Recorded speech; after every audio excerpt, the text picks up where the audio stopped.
فحياتي قبل الحلقات تيه بضياع بشتاتي من دون نعيم الآيات نرتاد لنحفظها الحلقات. আসসালামু আলাইকুম ওয়া রাহমাতুল্লাহি ওয়া বারাকাতুহু। আলহামদুলিল্লাহ ওয়াসসালাতু ওয়াসসালামু আলা রাসূলিল্লাহ ওয়া বা'দ। সুপ্রিয় দর্শক শ্রোতা ভাই বোন, ইসলামের অন্যতম গুরুত্বপূর্ণ একটি রকম হলো যাকাত। আল্লাহ সুবহানাহু ওয়া তাআলা সম্পদশালীদের সম্পদের যাকাত দেওয়া আবশ্যক করেছেন, ফরজ করেছেন, অপরিহার্য করেছেন। যাকাত সম্পর্কে আমাদের অনেক প্রশ্ন এবং জিজ্ঞাসা রয়েছে, সেরকম 50টি প্রশ্নের আজ আমরা উত্তর দেওয়ার চেষ্টা করব ইনশাআল্লাহ বিইذنিল্লাহ। আশা করি প্রশ্নোত্তরের মাধ্যমে যাকাত সম্পর্কে আমাদের মৌলিক ধারণা হয়ে যাবে, সেই সাথে যাকাতের অনেক খুঁটিনাটি বিষয় সম্পর্কেও আমরা জানতে পারবো। তাহলে শুরু করা যাক সেই প্রশ্নোত্তর পর্ব। সর্বপ্রথম যে প্রশ্ন দিতে চাই তা হলো, যাকাত কাদের উপরে অপরিহার্য হয়, আবশ্যক হয়, ফরজ হয়, অর্থাৎ কাদের জন্য যাকাত দেওয়া ফরজ? এর উত্তর হলো, মুসলিমদের উপরে যাকাত দেওয়া ফরজ। যদি কোনো মুসলিম সুস্থ মস্তিষ্ক সম্পন্ন হন, সেই সাথে যাকাত দেওয়ার মতো সম্পদ, অর্থাৎ যাকাত দেওয়ার মতো নেশা পরিমাণ সম্পদের মালিক হন এবং সেটা তার কাছে 1 বছর অবস্থান করে, তাহলে সেক্ষেত্রে তার জন্য যাকাত দেওয়া জরুরি হয়ে যায়। অমুসলিমদের বা অসুস্থ মস্তিষ্ক সম্পন্ন বা অভয় মানুষের জন্য যাকাত দেওয়া জরুরি নয়। 2 নম্বর প্রশ্ন হলো, যাকাত কাদেরকে দেওয়া যায়? যাকাতের টাকা যাদেরকে দেওয়া যায় তাদের সম্পর্কে আল্লাহ সুবহানাহু ওয়া তাআলা কোরআন কারীমের সূরা তাওবার 60 নম্বর আয়াতে আলোকপাত করেছেন। 8 শ্রেণীর মানুষ বা 8টি খাত রয়েছে, এগুলোতে যাকাত দেওয়া যায়। তার ভিতরে প্রথমটি হলো নিঃস্ব, যে ব্যক্তির কিছুই নেই, অর্থাৎ তিনি তার জীবন পরিচালনা করার জন্য, একেবারে মৌলিক চাহিদা মেটানোর জন্য অন্যের ব্যবস্থাই তার কাছে নাই, অর্থাৎ একবেলা খাবারের ব্যবস্থা হলো, এরকম কোনো নিঃস্ব মানুষ যদি থাকে তাকে যাকাতের টাকা দেওয়া যায়। দ্বিতীয় হলেন অভয় মানুষ, অর্থাৎ যে ব্যক্তি নিঃস্ব নন কিন্তু তার কাছে যা আছে তা দিয়ে তার চলে না, মৌলিক চাহিদা তিনি পূরণ করতে পারেন না এবং অভাব রয়েছে, তার অনটন রয়েছে, এই ব্যক্তিকে যাকাত টাকা দেওয়া যায়। 3 নম্বর হলো, যাকাত যারা কালেকশন করেন তাদেরকে বেতন ভাতা হিসেবে যাকাতের টাকা দেওয়া যায়। ইসলামী রাষ্ট্র ব্যবস্থায় যারা যাকাত কালেকশন করেন তাদেরকে বেতন ভাতা হিসাবে যাকাতের টাকা থেকে দেওয়া যাবে। 4 নম্বর, যাকাতের খাত হলো মুআল্লাফাত কুলুবুহুম, অর্থাৎ কোনো অমুসলিম যদি তার দ্বারা কোনো মুসলিমরা ক্ষয়ক্ষতির আশঙ্কা করেন বা ক্ষয়ক্ষতির শিকার হন, তাহলে যাকাতের টাকা তাকে দিলে যদি তার ক্ষয়ক্ষতি থেকে বাঁচা যায়, তাহলে সেক্ষেত্রে যাকাতের টাকা দেওয়া যাবে। ইসলামের দিকে তাকে আকৃষ্ট করার জন্য যাকাতের টাকা দেওয়া যাবে। 5 নম্বর হলো, কৃতদাস দাসীদেরকে মুক্ত করার জন্য যাকাতের টাকা দেওয়া যায়। 6 নম্বর, ঋণগ্রস্ত ব্যক্তিদের মুক্ত করার জন্য যাকাতের টাকা দেওয়া যায়। 7 নম্বর, কোনো মানুষ তার বাসা বাড়িতে টাকা পয়সা রয়েছে কিন্তু সফরে তিনি বিপদে পড়ে গেছেন, টাকা পয়সা নাই, এই ব্যক্তিকে এই অবস্থায় যাকাতের টাকা দেওয়া যায়। এবং 8 নম্বর হলো, এমন ব্যক্তি যিনি আল্লাহ রাস্তায় লড়াই করছেন, অর্থাৎ মুজাহিদ, তাদেরকে রসদ হিসাবে যাকাতের টাকা দেওয়া যায়। যদিও ফি সাবিলিল্লাহ বা আল্লাহ রাস্তায় যারা রয়েছেন, এর ব্যাখ্যায় অনেকে মুজাহিদদেরকে যারা জিহাদরত রয়েছেন তাদেরকে ছাড়াও অন্য কিছু শ্রেণীকে সেখানে অন্তর্ভুক্ত করেছেন, এটা নিয়ে উলামায়ে কেরামের মধ্যে পার্থক্য রয়েছে। তাহলে 8টি খাত আমরা পেয়ে গেলাম, এই খাতের যে কোনো একটিতে অথবা একাধিকটাতে যাকাতের টাকা বন্টন করে দেওয়া যায়। তৃতীয় প্রশ্ন হলো, কোন কোন সম্পদের যাকাত দিতে হবে? এর উত্তর হলো, 6 ধরনের সম্পদের যাকাত দিতে হবে। 1 স্বর্ণ, 2 রূপা, 3 নগদ টাকা পয়সা, 4 ব্যবসার মালামাল, 5 গবাদি পশু, 6 ফসল। এই 6টি সম্পদের যাকাত দিতে হয়, এছাড়া অন্য সম্পদের যাকাত দিতে হয় না। 4 নম্বর প্রশ্ন হলো, কি পরিমাণ সম্পদ হলে এবং কত সময় সেটা স্টে করলে যাকাত দিতে হবে? এর উত্তর হলো, স্বর্ণ যদি থাকে, শুধু স্বর্ণ যদি থাকে তাহলে 7.5 ভরি অথবা 85 গ্রাম, কেউ 92 গ্রাম বলেছেন, তো আমরা সর্বনিম্নটা ধরি 7.5 ভরি বা 85 গ্রাম। এই পরিমাণ স্বর্ণ অথবা এর বেশি যদি থাকে তাহলে সবটুকুর যে বিক্রয় মূল্য হবে সেই বিক্রয় মূল্য থেকে 2.5% বের করে এটার যাকাত দিতে হবে। আর যদি শুধু রূপা থাকে তাহলে সেক্ষেত্রে 52.5 তোলা রূপা অথবা 595 গ্রাম, 52.5 তোলা বা 595 গ্রাম, এই পরিমাণ রূপার যদি কেউ মালিক হন অথবা এর বেশি থাকে তাহলে সবটুকুর বিক্রয় মূল্য ধরে এটা থেকে 2.5% হারে যাকাত দিতে হবে। নগদ টাকা এবং ব্যবসার মাল, এটা যদি রূপাকে টাচ করে যায়, স্বর্ণ পর্যন্ত যেতে হবে না, তাহলে এটার যাকাত দিতে হবে। সেক্ষেত্রে যদি আপনার আমার কাছে নগদ টাকা অথবা এমন কোনো ব্যবসার মাল থাকে যেটার বিক্রয় মূল্য বা এটার ভ্যালু 52.5 তোলা রূপা অথবা 595 গ্রাম রূপার সমপরিমাণ হয়, তাহলে সেক্ষেত্রে অথবা এর বেশি হয় তাহলে পুরোটুকুর যাকাত দিতে হবে 2.5% হারে। গবাদি পশু এবং ফসলের যাকাত নিয়ে পৃথকভাবে আমরা কথা বলবো ইনশাআল্লাহ। তাহলে 4 নম্বর প্রশ্নের উত্তরে আমরা জানলাম যে কোন কোন সম্পদের কি পরিমাণ হলে যাকাত দিতে হয়, আর এই যাকাত দিতে হয় যখন আমরা এগুলোর মালিক হই, এগুলো আমাদের কাছে 1 বছর স্টে করলে তখন যাকাত দিতে হয়। ফসল ছাড়া বাকিগুলো আমাদের কাছে মালিক হওয়ার পরে, আমাদের হাতে আসার পরে, সেটা 1 বছর আমাদের কাছে থাকার পরে, বছর পূর্ণ হলে তারপরে সেটা যাকাত দিতে হয়। এরপর আবার পরবর্তী বছর পূর্ণ হলে 1 বছর অন্তর অন্তর যাকাত দিতে হয়। 5 নম্বর প্রশ্ন হলো, বছরের মাঝে যেসব টাকা আয় হয়েছে সেগুলোর হিসাব আমরা কিভাবে করব? কথার কথা, আমি 50,000 টাকা বা 1 লক্ষ টাকার মালিক হয়ে গেলাম এবং যখন মালিক হয়েছি আমি, বছর শেষে আমি 1 লক্ষ টাকার যাকাত দেবো ইনশাআল্লাহ, যদি আমার কাছে থাকে সেটা বছর শেষে। মাঝে আমার কাছে যদি কিছু টাকা আবার যুক্ত হয় নতুন করে, তাহলে সেই যুক্ত হওয়া টাকাগুলোও কি 1 বছর পূর্ণ হতে হবে? এটার জবাব হলো, যদি নতুন যে টাকাগুলো যুক্ত হয়েছে এর মধ্যে সেই টাকাগুলো আমার এই মূলধন থেকেই লাভ হিসাবে এসেছে, অর্থাৎ এখান থেকে বের হয়েছে, কথা সে 1 লক্ষ টাকা ব্যবসা খাটিয়েছি, সেখান থেকে যে মুনাফা আমার হয়েছে সেটাই যুক্ত হয়েছে বছরের মাঝখানে, তাহলে সেক্ষেত্রে সেগুলো 1 বছর পূর্ণ হওয়া জরুরি নয়। বছরের শুরুতে আমার কাছে 1 লক্ষ টাকা আছে, এরপরে বিভিন্ন সময় আমার এই 1 লক্ষ টাকার লাভ বা মুনাফা হতে হতে সেটা বছর শেষে গিয়ে 1.5 লক্ষ টাকা দাঁড়ালো, তাহলে বাকি 50,000 যেটা, সেটা তো বছর পূর্ণ হয়নি, সেটা কোনোটা 2 মাস পরে, কোনোটা 3 মাস পরে আসছে, এভাবে হতে হতে 50,000 টাকা যোগ হয়েছে। তাহলে বছর শেষে আমার যা আছে পুরোটা জাকাত দেবো, পুরোটার বছর পূর্ণ হওয়া জরুরি নয়, অর্থাৎ যে মুনাফাটা এখান থেকে হয়েছে সেটা বছর পূর্ণ না হলেও চলবে। আর যদি ভিন্ন সোর্স থেকে টাকাটা আসে, অর্থাৎ সে মূলধনের থেকে লাভ হিসাবে বের হয়েছে বা তার মুনাফা হিসাবে আমার সাথে যুক্ত হয়েছে এমন নয়, বরং অন্য খাত থেকে আমার কাছে টাকা এসেছে, তাহলে সেই টাকা 1 বছর পূর্ণ হতে হবে কিনা, কোনো ওলামা ইকরাম বলেছেন যে সেই টাকা 1 বছর পূর্ণ হলে তখন জাকাত দিতে হবে। যদিও জাকাত পূর্ণ হওয়া ছাড়াও আপনার মূলধনের সাথে মিলিয়ে সেটাকে জাকাত দেওয়া যাবে। আবার অনেক ওলামা ইকরাম বলেছেন যে না, ওইটা বছর পূর্ণ হওয়া জরুরি নয়, বরং সেটাকে মূলধনের সাথে মিলিয়ে জাকাত দিয়ে দিতে হবে। তাহলে আমার জাকাত যখন ফরজ হলো, তারপর যখন বছর পূর্ণ হবে, বছর পূর্ণ হওয়ার আগে মাঝখানে যদি কোনো টাকা আমার আসে, সেটা মূল টাকার সাথে যুক্ত হয়ে সেটার জাকাত আমরা বছর শেষে একসাথে দিয়ে দিব। 6 নম্বর প্রশ্ন হলো, পাওনা টাকার জাকাত কে দিবে? অর্থাৎ আমি কারোর কাছ থেকে হয়তো আমার টাকা পাওনা আছে, আমি তাকে লোন দিয়েছি, তাহলে আমার এই লোনের টাকাটার জাকাত যিনি লোন নিয়েছেন দেনাদার তিনি দিবেন, নাকি আমি পাওনাদার হিসাবে আমি দেব? উত্তর হলো আমাকে দিতে হবে। অর্থাৎ যিনি লোন দিয়েছেন তিনি টাকার মালিক, যিনি লোন নিয়েছেন তিনি টাকাটার মালিক নন, যার কারণে যিনি লোন দিয়েছেন তাকেই জাকাত দিতে হবে। এক্ষেত্রে একটু ব্যাখ্যা রয়েছে। যদি এমন হয় যে আমি কাউকে লোন দিয়েছি এবং তিনি টাকাটা দিচ্ছেন না, গড়িমসি করছেন, তাহলে অনেক বছর যদি হয়ে যায়, তাহলে সেক্ষেত্রে অনেক বছর পর যদি আমি টাকাটা পাই তার কাছ থেকে, তাহলে পেছনের সমস্ত বছরের জাকাত আমাকে দিতে হবে। এটা হলো আমাদের ওলামা ইকরামের দৃষ্টিভঙ্গি। সৌদি আরব ওলামা ইকরামের অনেকের দৃষ্টিভঙ্গি হলো ভিন্ন। এক্ষেত্রে তারা বলেন, ইবনে উসাইমিন রাহিমাহুল্লাহ সহ অনেকে বলেছেন যে পাওনা টাকার জাকাত, আপনি কারোর কাছে টাকা পাওনা আছে, তো অনেক বছর পরে তিনি যদি আপনাকে টাকাটা ফেরত দেয়, তাহলে সর্বশেষ বছরের জাকাত আপনি দিবেন, শুধু বাকি বছরের জাকাত দিতে হবে না।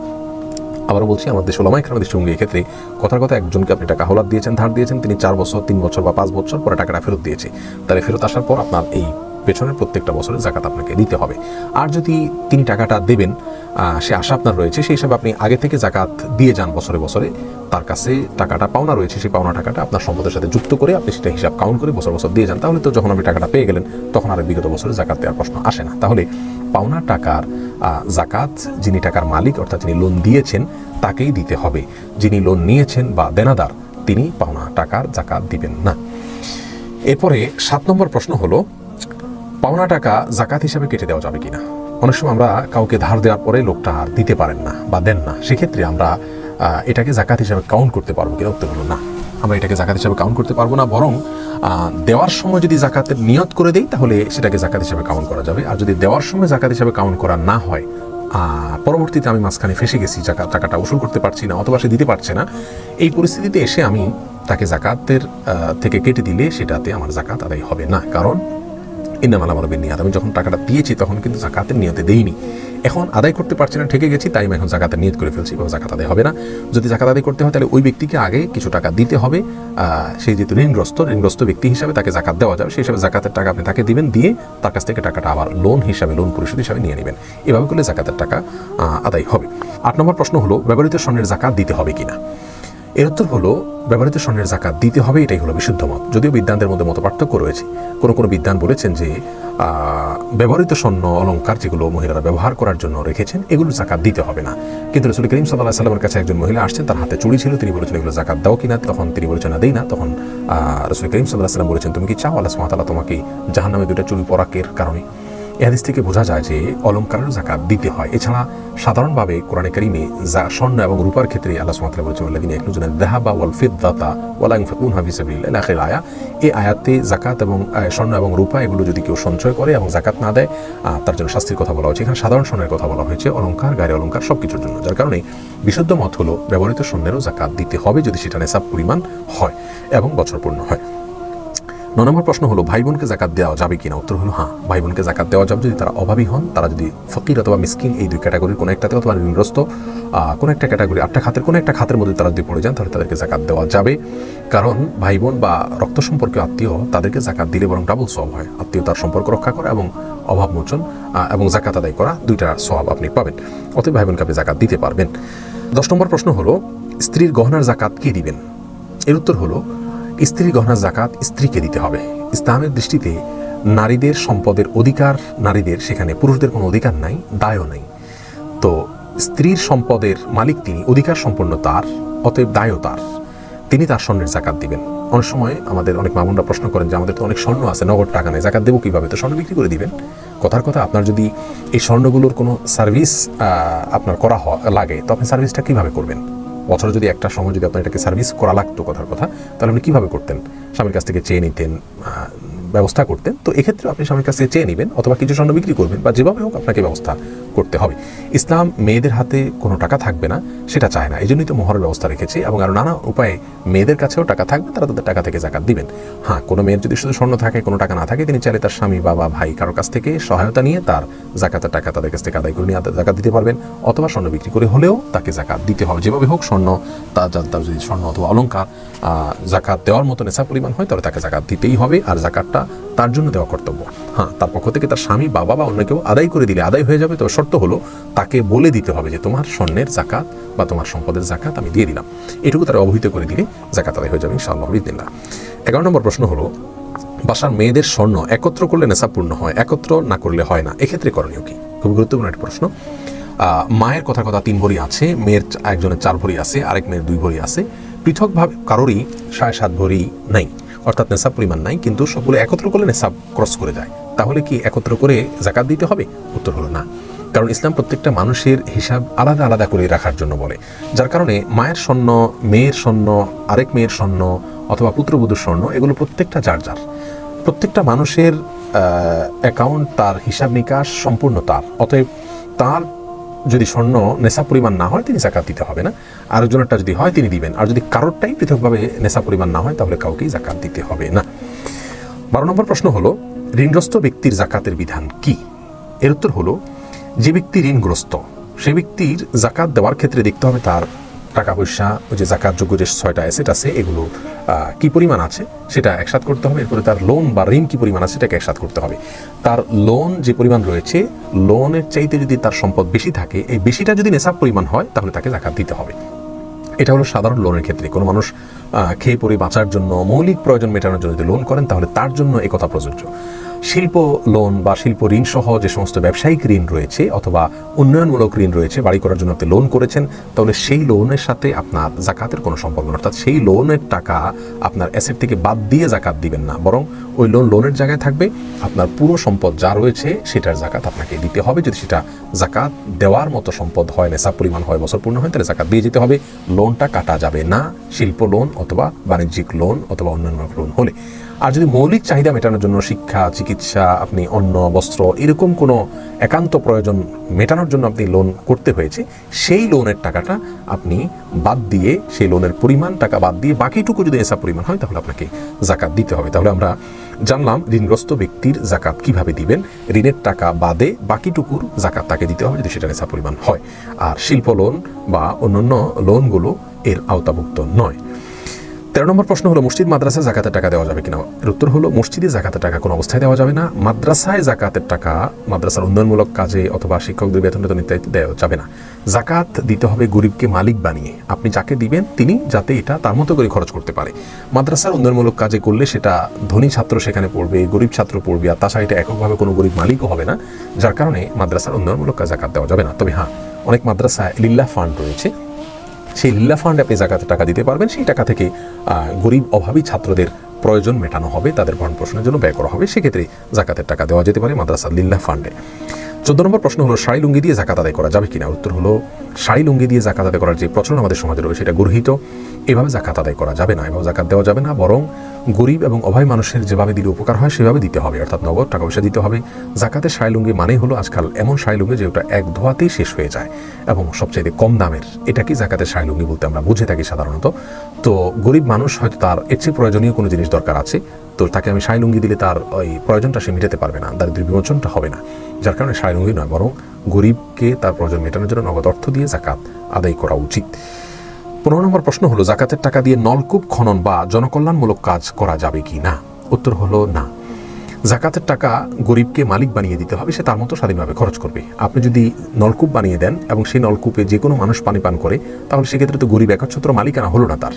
আর সেই সাথে যদি জনকল্যাণমূলক কোনো কাজ, রাস্তাঘাট, কালভার্ট ইত্যাদি করে দেন, একই কথা প্রযোজ্য হবে, শুধু গরিব তো সেখানে হাঁটবে না। হ্যাঁ, কোনো গরিবের বাড়িতে নলকূপের প্রয়োজন, সে আপনাকে বলেছে, আপনি জাকাতের টাকা থেকে তার জন্য একটা নলকূপ বানিয়ে দিলেন, যেটা মালিক সে এককভাবে, সেটা হতে পারে। এর বাইরে সাধারণ জনকল্যাণমূলক কোনো কাজে বা গণমানুষের জন্য কোনো নলকূপ ইত্যাদি খনন করলে জাকাত আদায় হবে না। 16 নম্বর প্রশ্ন হলো শিশুদের সম্পদের জাকাত দিতে হবে কিনা। এর উত্তর হলো, এটা নিয়ে স্কলারদের মধ্যে দুটি মত রয়েছে। অনেক স্কলার বলেন শিশুদের সম্পদের জাকাত দিতে হবে না, কারণ তারা বালেগ নয়, প্রাপ্তবয়স্ক নয়। প্রাপ্তবয়স্ক না হলে ইসলামের বিধিবিধান তার জন্য প্রযোজ্য হয় না। শিশু যেহেতু শিশু, প্রাপ্তবয়স্ক নয়, যার কারণে তার জন্য ইসলামের এই জাকাতের বিধান প্রযোজ্য হবে না, তার সম্পদের জাকাত দিতে হবে না।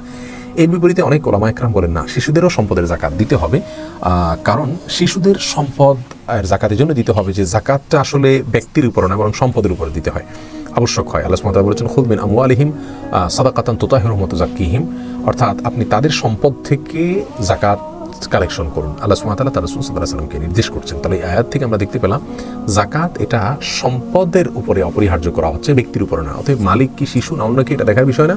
যদি সম্পদ থাকে এবং মুসলিম হন তাহলে তার জাকাত দিতে হবে, এটা ওলামা ইকরাম বলেছেন। তাহলে দুটি মতের ক্ষেত্রে রয়েছে এবং ভিন্ন মত রয়েছে। দুই মতের সপক্ষেই যার যার মতো করে দলিল তারা পেশ করে থাকেন। বিষয়টি গবেষণামূলক এবং ইজতিহাদি, মতপার্থক্যপূর্ণ। 17 নম্বর প্রশ্ন হলো জাকাত কি রমজান মাসেই দিতে হয়। এর উত্তর হলো না, জাকাত দিতে হয় আপনি যখন সম্পদের মালিক হয়েছেন, বছর পূর্ণ হলে তখন আপনাকে জাকাত দিতে হবে। এই বছর পূর্ণ হওয়াটা প্রত্যেকটা মানুষের হিসেব সম্পূর্ণ আলাদা আলাদা। আমি হতে পারে মুহররম মাসে সম্পদের মালিক হয়েছি, আমি পরবর্তী মুহররমে জাকাত দিব, বা জিলহজের শেষে আমি জাকাত দিব। আমি কেউ হয়তো সফর মাসে সম্পদের মালিক হয়েছেন, তাহলে তিনি পরবর্তী বছর ওই সময় জাকাত দিবেন। অর্থাৎ জাকাত দিতে হবে প্রত্যেকটা মানুষকে তার অর্থ বছর পূর্ণ হলে। জাকাতের সাথে অর্থ বছরের পূর্ণতার সম্পর্ক, রমজানের সম্পর্ক না। আমাদের দেশে ম্যাক্সিমাম মানুষ মনে করেন যে রমজান আসলে জাকাত দিতে হয় না, আপনার বছর যখন পূর্ণ হবে তখন আপনি জাকাত দিতে হবে। হ্যাঁ, রমজানে আপনি দিলেন, অর্থাৎ রমজানের 1 মাস পরে 2 মাস পরে জাকাত আসবে, আপনি আগেই জাকাত দিয়ে দিলেন, সেটা আপনি করতে পারেন, ভিন্ন কথা। কিন্তু বিলম্ব করা উচিত নয়। অর্থাৎ রমজানের 2 মাস আগে আপনার জাকাত আবশ্যক হয়ে গেছে, আপনি অপেক্ষা করছেন রমজান আসলে তখন দিবেন। এই যে 2 মাস বিলম্ব করলেন, এটা অনুচিত। বরং যখন ফরজ হয়ে গেছে তখনই আপনি জাকাত আদায় করবেন, রমজানের সাধারণ দান করবেন। 18 নম্বর প্রশ্ন হলো জাকাত অগ্রিম দেওয়া যায় কিনা। এর উত্তর হলো হ্যাঁ, জাকাত অগ্রিম দেওয়া যায়। কথার কথা, আগামী 2 মাস পরে আমার জাকাতের দেওয়ার জন্য বছর পূর্ণ হবে, কিন্তু আমি 2 মাস আগেই হয়তো অভাবী লোক পেয়েছি, এখন দেওয়া দরকার, তাহলে আমি জাকাত দিয়ে দিব, সেটা হিসাব রাখবো। 2 মাস পর আমার যখন বছর পূর্ণ হবে, যখন আমি জাকাতের হিসাব করব, আগে যেটা জাকাত দিয়েছি আমি অ্যাডজাস্ট করতে পারবো। কথার কথা, আমি 10,000 টাকা আগে দিয়ে রেখেছি, এখন 2 মাস পরে দেখা গেলো যে আমার 12,000 টাকা জাকাত আসছে, তাহলে বাকি 2,000 দিয়ে দিলে হয়ে যাবে। অথবা 2,000 হয়তো আমার কম আছে, তাহলে সেক্ষেত্রে সেটাকে আমরা 8,000 টাকা আমার জাকাত আসলো, আমি 10,000 দিয়ে দিয়েছি, তাহলে আমার 2,000 অগ্রিম দেওয়া থাকলো জাকাত। তো জাকাত অগ্রিম দেওয়া যায়, পরবর্তীতে অ্যাডজাস্ট করা যায়। এরপরে 19 নম্বর প্রশ্ন হলো জাকাতের টাকা ধীরে ধীরে যাওয়া যাবে কিনা। অনেকে আছেন যে আমার বছর পূর্ণ হয়ে গেছে, জাকাতের টাকাটাকে আমি আলাদা করে রাখলাম, কিন্তু এটাকে আমি আগামী 1 বছর ধরে 6 মাস ধরে কখনো 2,000 5,000 করে করে আমি অভাবী মানুষ পেয়ে তারপরে দিচ্ছি, এটা করা যাবে কিনা। এর উত্তর হলো না, এরকম করা উচিত নয়। কারণ জাকাতটা আপনার বছর পূর্ণ হলে দেওয়া আপনার জন্য জরুরি, এটা আপনাকে দিয়েই ফেলতে হবে।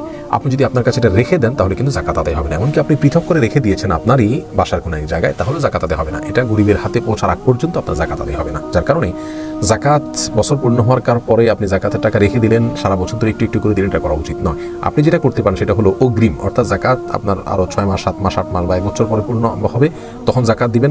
আপনি আগে থেকে দিতে থাকলেন এবং হিসাব রাখলেন, দেওয়ার সময় জাকাতের নিয়ত করে দিলেন আর হিসাব রাখলেন। বছর শেষে যখন জাকাতের হিসাব করলেন, তখন এবার অ্যাডজাস্ট করলেন যে কত টাকা দিলেন, বেশি দিলেন না কম দিলেন, এটা করতে পারেন। কিন্তু বিলম্ব করে আপনি জাকাত দিতে পারবেন না, সেটা গুনাহ হবে আপনার জন্য। 20 নম্বর প্রশ্ন হলো কয়েক বছরের জাকাত দেওয়া হয়নি, এখন কি করব।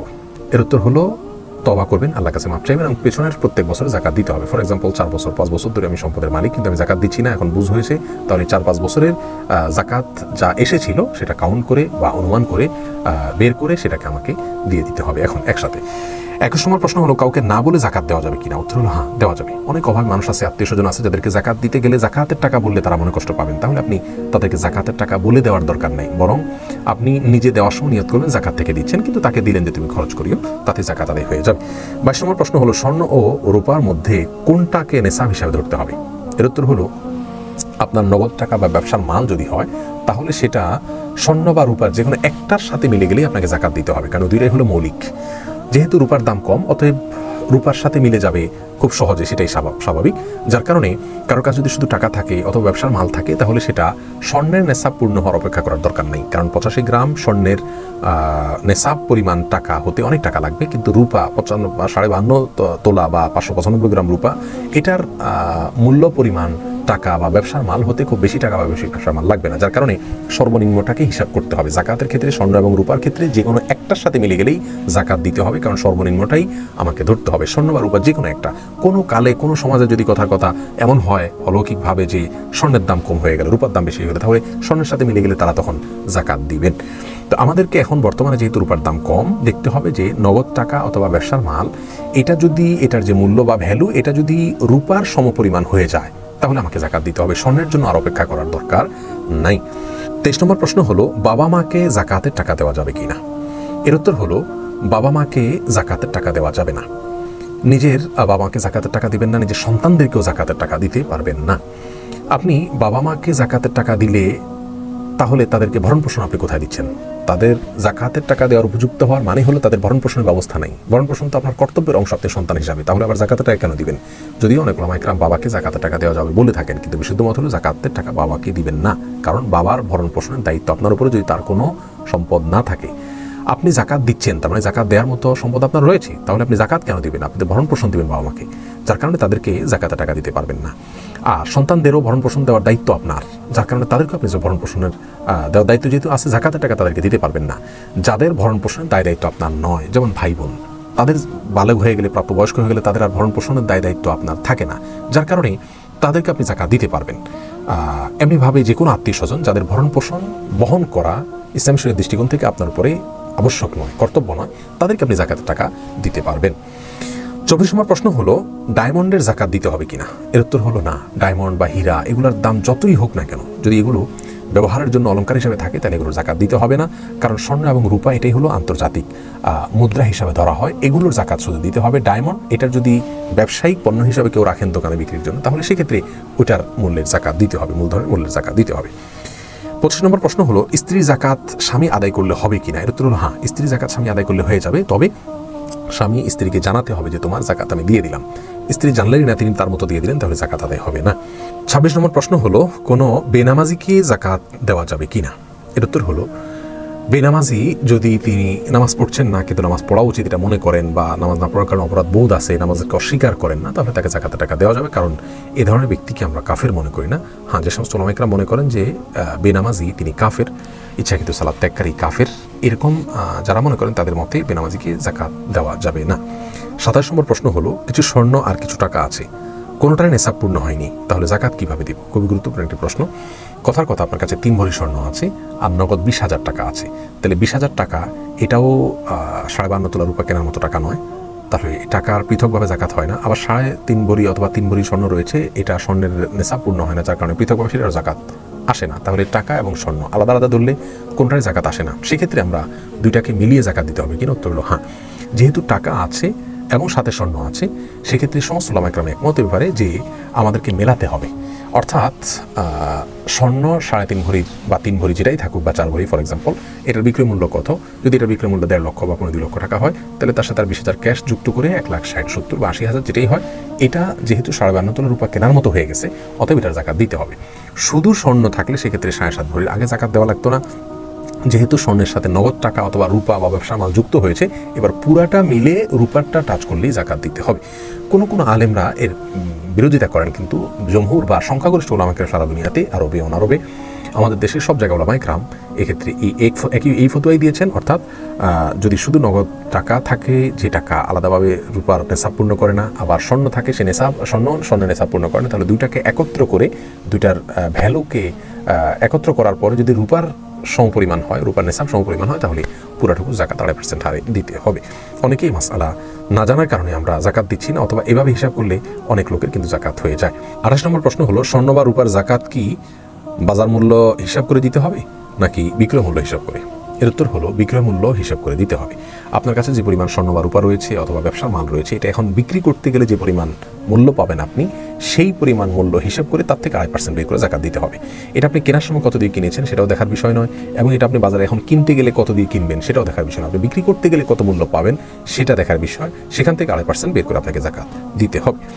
29 নম্বর প্রশ্ন হলো স্থায়ী সম্পত্তি যেমন বাড়ি, গাড়ি, কলকারখানা এগুলোর জাকাত দিতে হবে কিনা। উত্তর হলো এগুলোর মূলধনের উপর জাকাত দিতে হবে না। কথার কথা, কারোর ইন্ডাস্ট্রি রয়েছে, সেখানে অনেক মেশিনারিজ রয়েছে, কারোর বহুতল ভবন বা ছোট বড় বাড়ি রয়েছে, গাড়ি রয়েছে, বাস রয়েছে, ট্রাক রয়েছে, তো এগুলো যদি তিনি ভাড়ায় খাটান তাহলে এটার মূলধনের যে মূল্য সেটার উপর জাকাত আসবে না, কিন্তু এটার যে আমদানি বা এটার যে লাভ সেটা যদি জমে জাকাত দেওয়ার মতো হয় তাহলে সেটার জাকাত দিতে হবে, মূলধনের জাকাত দিতে হবে না। হ্যাঁ, কেউ যদি গাড়ি কেনা বেচার কাজ করেন, তার গাড়ির শোরুম থাকে, তাহলে তো ব্যবসার মাল, যে সম্পদটা তিনি কিনেছেন বিক্রি করার জন্য সেটা ব্যবসার মাল হিসাবে ওইটার জাকাত দিতে হবে। তেমনিভাবে কেউ হয়তো ল্যান্ডের ব্যবসা করেন, রিয়েল এস্টেটের ব্যবসা করেন, জমি কেনা বেচা করেন, তাহলে সেক্ষেত্রে কিন্তু ওই জমির যে মূল্য সেটার জাকাত তাকে দিতে হবে। কথার কথা, তার কাছে 5টা জমি আছে, এগুলো তিনি বিক্রি করবেন, কিনেছেন বিক্রি করার জন্য, তাহলে এটা ব্যবসা মাল হয়ে গেল। যেটা কেনা হয়েছে বেচার জন্য এটাই ব্যবসা মাল, তো যার কারণে ওইটার যে মূল্য আছে সেই মূল্যের জাকাত প্রতি বছরে তাকে দিয়ে যেতে হবে। আর যদি তিনি বাড়ি করার জন্য অথবা কোনো বিল্ডিং বানানোর জন্য অথবা ফসলের জন্য কোনো জমি রেখে থাকেন, তাহলে সেক্ষেত্রে সেটার মূলধনের উপরে জাকাত দিতে হবে না, তার উৎপাদনটা এটার উপর জাকাত দিতে হবে যদি সেটা জাকাতের শর্ত পূরণ করে। 30 নম্বর প্রশ্ন হলো জিপিএফ ফান্ডের জাকাত দিতে হবে কিনা। এর উত্তর হলো প্রভিডেন্ট ফান্ড দুইভাবে হয়ে থাকে। প্রথমত, একজন চাকরিজীবীর মাসিক বেতন থেকে নির্দিষ্ট একটা পরিমাণে টাকা কেটে রাখা হয় বাধ্যতামূলকভাবে, এভাবে প্রভিডেন্ট ফান্ড গঠিত হয়। যদি বাধ্যতামূলকভাবে তার বেতন থেকে কিছু টাকা কেটে রাখা হয় এবং সে টাকাটা তার হাতে আসার আগে থেকেই কেটে রাখা হলো, চাকরি শেষ হওয়া ছাড়া তাকে টাকা দেওয়া হবে না, তাহলে এই প্রভিডেন্ট ফান্ডের জাকাত একজন চাকরিজীবীকে দিতে হবে না। আর যেই টাকাটা চাকরিজীবী তার প্রভিডেন্ট ফান্ডে তিনি নিজে স্বেচ্ছায় কর্তন করিয়ে প্রতি মাসে সেখানে যুক্ত করে থাকেন, এরকম সুযোগও আছে, এইভাবেও প্রভিডেন্ট ফান্ড হয় আমরা জানি, তাহলে এই টাকাটা তিনি নিজে স্বেচ্ছায় সঞ্চয় করেছেন, এটার জাকাত তাকে দিয়ে যেতে হবে। ঠিক একই নিয়ম সরকারি চাকরির ক্ষেত্রে যেমন রয়েছে, অনেক বেসরকারি প্রতিষ্ঠানেও রয়েছে, তাদের জন্য একই কথা এবং একই মাসআলা প্রযোজ্য হবে যদি একই পদ্ধতি সেখানে অবলম্বন করা হয়। 31 নম্বর প্রশ্ন হলো সরকারকে ট্যাক্স দিলে কি জাকাত দিতে হবে। এর উত্তর হলো অবশ্যই দিতে হবে। ট্যাক্সের সাথে আসলে জাকাতের কোনো সম্পর্ক নেই। ট্যাক্স আপনি সরকারকে দিচ্ছেন, সরকার কেন ট্যাক্স নিচ্ছে, ইসলামী দৃষ্টিকোণ থেকে ট্যাক্স নেওয়া উচিত না জাকাত নেওয়া উচিত সেটা আরেক আলোচনার বিষয়, কিন্তু সরকারকে ট্যাক্স দিলে সেই ট্যাক্স সরকার তার মতো করে খরচ করে, তাদের মতো করে খরচ করে, কিন্তু জাকাত খরচের জন্য ইসলামের কিছু নীতিমালা রয়েছে, অতএব আপনার ট্যাক্স দিলেও আপনাকে জাকাত দিতে হবে, এটাকে কোনোভাবে কাটাকাটি করা যাবে না। 32 নম্বর প্রশ্ন হলো গবাদি পশু এবং ফসলের জাকাতের বিবরণ কি। এর উত্তর হলো গবাদি পশুর ক্ষেত্রে জাকাতের বিবরণ হলো যে পশু আপনার খামারের ভেতরে থাকে সেটার জাকাত দিতে হবে না। সেটা যদি কেনা বেচার জন্য আপনি ব্যবসার মাল হিসেবে রাখেন, যেমন মুরগি, ফার্মের মুরগি অথবা ফার্মের গরু, আপনি সেটাকে মোটা তাজা করেন, বিক্রি করেন, আবার আনেন, আবার বিক্রি করেন, তাহলে ব্যবসার পণ্য এটা, সেই হিসাবে এটা জাকাত আপনি দিবেন, ব্যবসার মাল হিসেবে জাকাত দিবেন। গবাদি পশু হিসাবে জাকাত দিতে হলে, জাকাত আবশ্যক হতে হলে সেক্ষেত্রে এমন গবাদি পশু হতে হবে যে গবাদি পশু বাইরে ঘাস ইত্যাদি নিজে নিজে চড়ে পুড়ে খায়, আপনি তাকে খাবার দিয়ে পালতে হয় এরকম নয়, বরং বাইরে ছেড়ে দেন, সে খেয়ে নেয় নিজের মতো করে, রাখালের মাধ্যমে পেলে থাকেন, এরকম যদি হয় তাহলে সেক্ষেত্রে সেই গবাদি পশু জাকাত দিতে হবে। গবাদি পশুর নেশাব কি, এটাও 1 বছরে একবার দিতে হয়। গরু হলে সেক্ষেত্রে 30টির নিচে হলে ওটা জাকাত দিতে হয় না, 30 বা তার বেশি হলে, 30 হলে তখন 1 বছরের একটা বাচ্চা গরু জাকাত হিসাবে দিতে হয় একটা নির্দিষ্ট পরিমাণে, তারপরে সেটা আস্তে আস্তে বাড়ে। ছাগল হলে সেক্ষেত্রে 40টার নিচে থাকলে জাকাত দিতে হয় না, 40টা হলে একটা ছাগলের জন্য একটা ছাগল, বা ভেড়া হলে ভেড়ার জন্য একটা ভেড়া দিতে হয়, এটা নির্দিষ্ট পরিমাণে, তারপরে আবার সামনে আস্তে আস্তে বাড়তে থাকে। এটা হলো পশুর জাকাতের ক্ষেত্রে বিধিবিধান, এবং পশু জাকাত সম্পর্কে সহিহ মুসলিম বিস্তারিত রয়েছে। আর ফসলের জাকাতের বিষয়ে কোরআনে কারীমে আল্লাহ সুবহানাহু ওয়া তাআলা সূরা বাকারা 267 নম্বর আয়াত এবং আরো বিভিন্ন আয়াতে আলোকপাত করেছেন, যার কারণে উম্মার ইজমা রয়েছে যে ফসলের জাকাত দিতে হয়, যেটাকে আমরা ওসর বলি। আমাদের সমাজ থেকে এই ফরজ বিধানটি বিলুপ্তির পথে, ধারণাও আমাদের সমাজ থেকে চলে গেছে, অর্থাৎ আমরা জানি না যে ফসলেরও জাকাত দিতে হয়। ফসলের জাকাত দেওয়ার ক্ষেত্রে নেসাব পূর্ণ হতে হয়, আর সেই নেসাবটা কতটুকু এটা নিয়ে দুটি মত পাওয়া যায়। আমাদের উলামায়ে কেরাম 25 মণ বলেন, এর স্কলারদের অনেকে 16 মণ বলেন। তো এই নেসাব পূর্ণ হলে তখন আপনাকে জাকাত দিতে হবে, আর নিচে থাকলে জাকাত দিতে হবে না। ফসলের জাকাতের পরিমাণ কি হবে, অর্থাৎ উৎপাদিত ফসল থেকে কি পরিমাণ জাকাত দিতে হবে। এর উত্তর হলো যদি ফসল বৃষ্টির পানিতে হয়ে যায়, সেখানে কোনো সেচ করে ফসল উৎপাদন করতে না হয়, তাহলে সেক্ষেত্রে 10 ভাগের 1 ভাগ জাকাত দিতে হবে, অর্থাৎ প্রতি 100 কেজিতে 10 কেজি করে ওসর দিতে হবে। আর যদি সেটা সেচের পানি দিয়ে উৎপাদন করতে হয়, বৃষ্টির পানিতে না হয়, বরং কৃষককে, চাষিকে নিজে পানির ব্যবস্থা করে তারপর সেটাকে উৎপাদন করতে হয়, তাহলে সেক্ষেত্রে 20 ভাগের 1 ভাগ জাকাত দিতে হবে। তার মানে প্রতি 100 কেজিতে 5 কেজি করে ফসলের জাকাত দিতে হবে। এক্ষেত্রে অন্যান্য জাকাতের যে সম্পদ রয়েছে সেগুলোর সাথে ফসলের জাকাতের একটা ভিন্নতা এবং ব্যতিক্রম রয়েছে। সেটা হলো ফসলের জাকাত 1 বছর পূর্ণ হওয়া জরুরি নয়, বরং এটা যতবার ফসল উঠবে ততবার যদি নেশাব পরিমাণ হয় তাহলে আপনাকে সেখান থেকে দিয়ে যেতে হবে।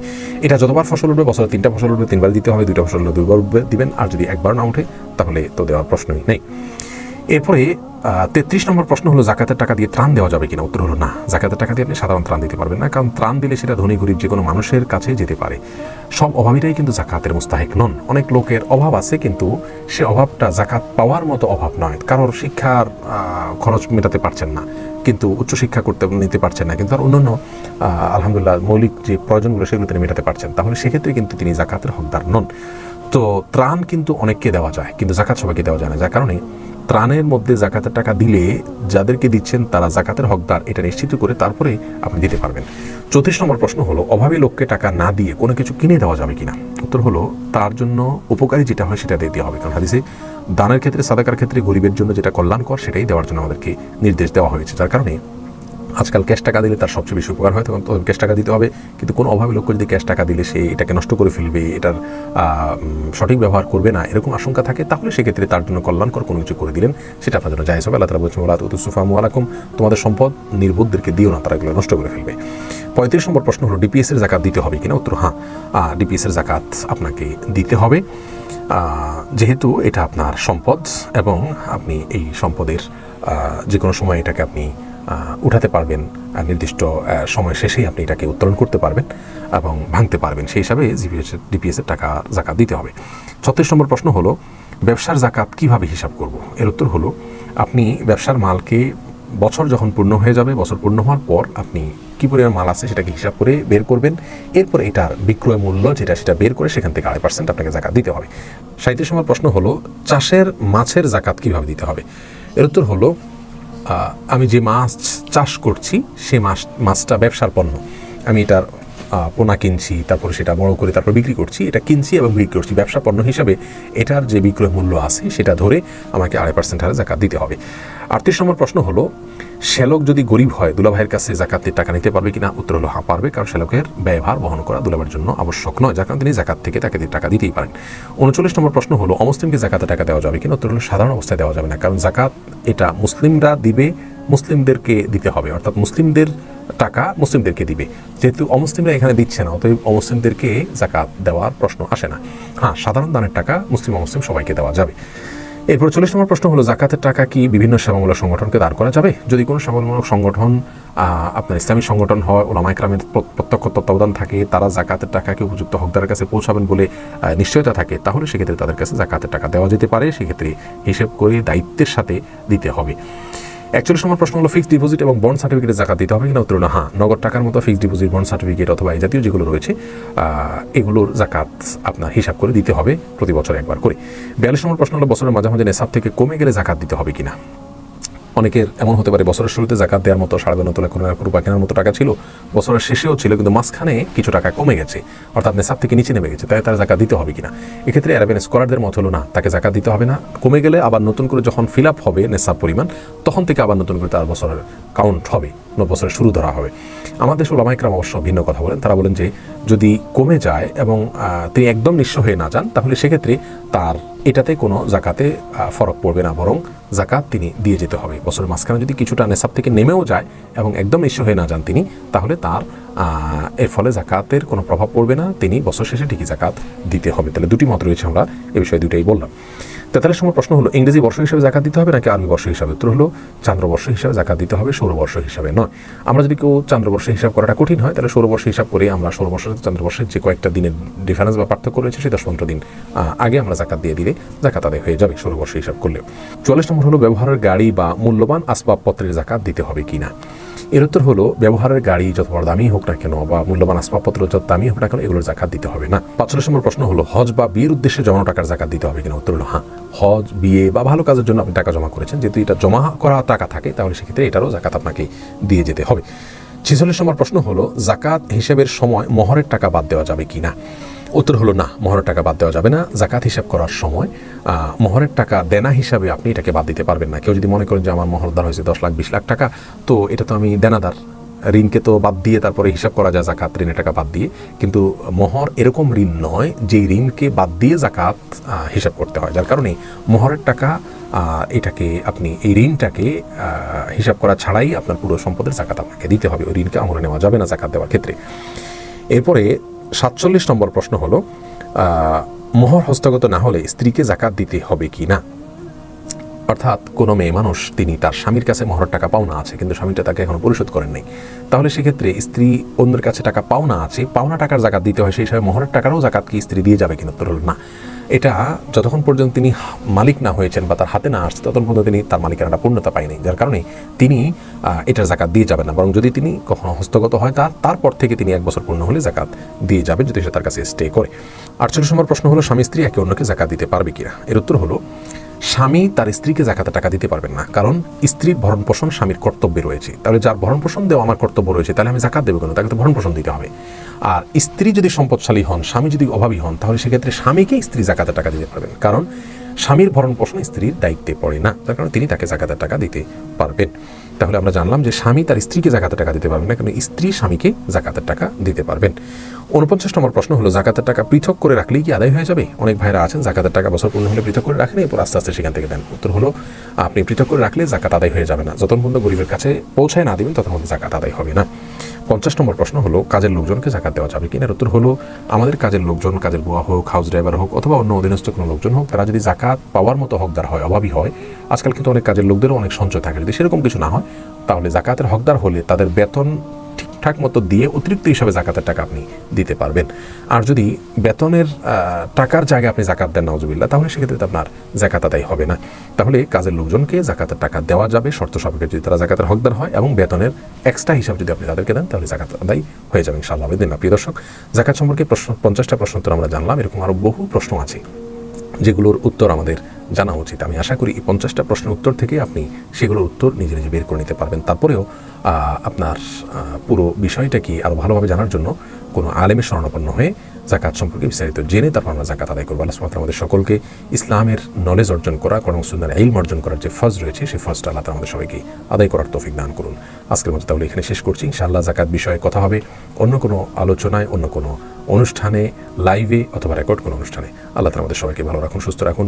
আসসালামু আলাইকুম ওয়া রাহমাতুল্লাহি ওয়া বারাকাতুহু।